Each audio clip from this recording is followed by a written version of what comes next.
अगर आप स्टॉक को बेचने का सोच रहे हो या फिर इन्वेस्ट करने का तो रुक जाओ। जहां पे आज के दिन गोदरेज प्रॉपर्टीज के रिजल्ट अनाउंस हो चुके, हम बात करेंगे क्या इसका इम्पैक्ट रहेगा चार्ट पे, क्या गोदरेज प्रॉपर्टी के रिजल्ट्स अपने एस्टिमेटेड रिजल्ट्स को बीट कर पाए कि नहीं। आइए चलते हैं नंबर्स पे। आज का डेट है 4 अगस्त, जहां पे गोदरेज प्रॉपर्टीज के रिजल्ट हमारे पास आ चुके। ये रहेंगे करंट क्वार्टर्स के, ये पिछले क्वार्टर्स से, और ये रहेंगे जो पिछले साल के थे।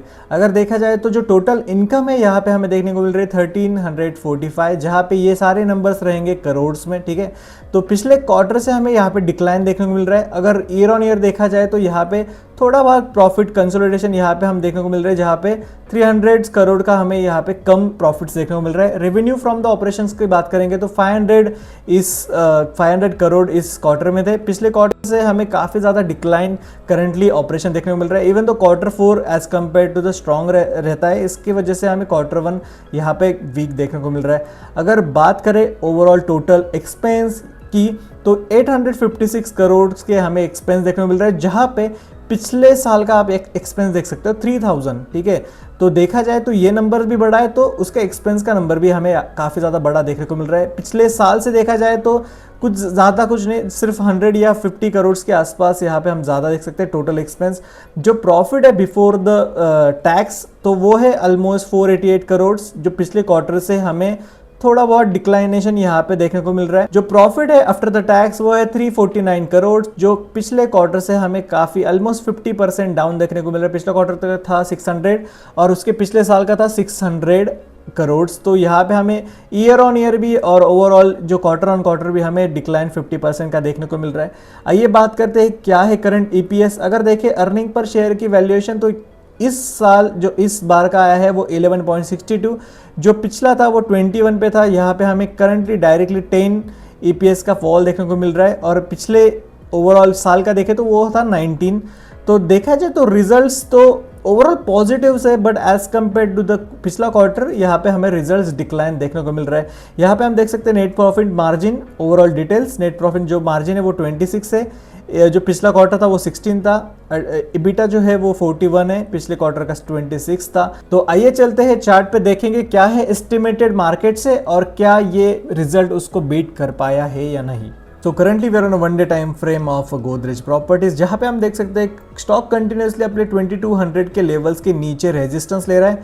ऑलमोस्ट आज का दिन तो तीसरा दिन था, मतलब अभी का स्विंग थर्ड स्विंग, और अभी करंटली 2000 लेवल का सपोर्ट स्टॉक ने इस्टेब्लिश किया है। अगर देखा जाए तो ये कंटिन्यूसली जो एस्टिमेटेड है अर्निंग्स 21.15 और इसके आसपास अभी हमें मार्केट के रिजल्ट्स देखने को मिल रहे हैं। तो ओवरऑल देखा जाए तो यहाँ पे थोड़ा बहुत कंसोलिडेशन स्टॉक कर सकता है, क्योंकि काफ़ी सारे दिनों से स्टॉक में यहाँ पे एक बुलिश रैली खत्म हुई, जो 32% की रैली हमें गोदरेज प्रॉपर्टीज में दिखाई दी। ओवरऑल देखा जाए तो 2000 लेवल्स अभी काफ़ी ज़्यादा क्रूशल हो जाते हैं, यहाँ पे 2200 के लेवल्स, जहाँ पे स्टॉक कंटिन्यूसली अभी रेजिस्टेंस ले रहा है। तो आने वाले दिनों में मुझे लग रहा है कि अगर यहाँ पे डिविडेंड भी अनाउंस हुआ था 22 जुलाई को 10 रुपीज़ पर शेयर, तो अगर स्टॉक ने इस सपोर्ट को ब्रेक कर दिया, अगर ये स्टॉक इसी सपोर्ट पे अभी कंटिन्यूसली ट्रेंड सपोर्ट ले रहा है, बट मुझे लग रहा है कि रिजल्ट्स इतने खास एस्टिमेटली बीट नहीं कर पाया गोदरेज। क्वार्टर ऑन क्वार्टर देखे तो वहाँ पे भी हमें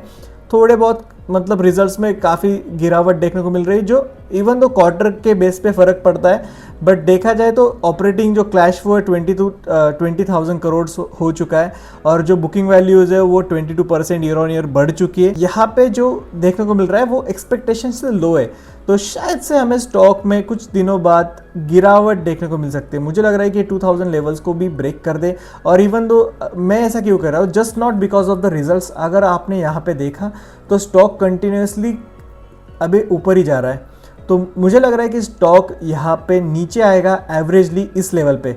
फिर से रैली स्टार्ट करने के लिए स्टॉक अपने 0.05 से लेकर 0.06 के लेवल तक यहाँ पे पुल बैक दे सकता है।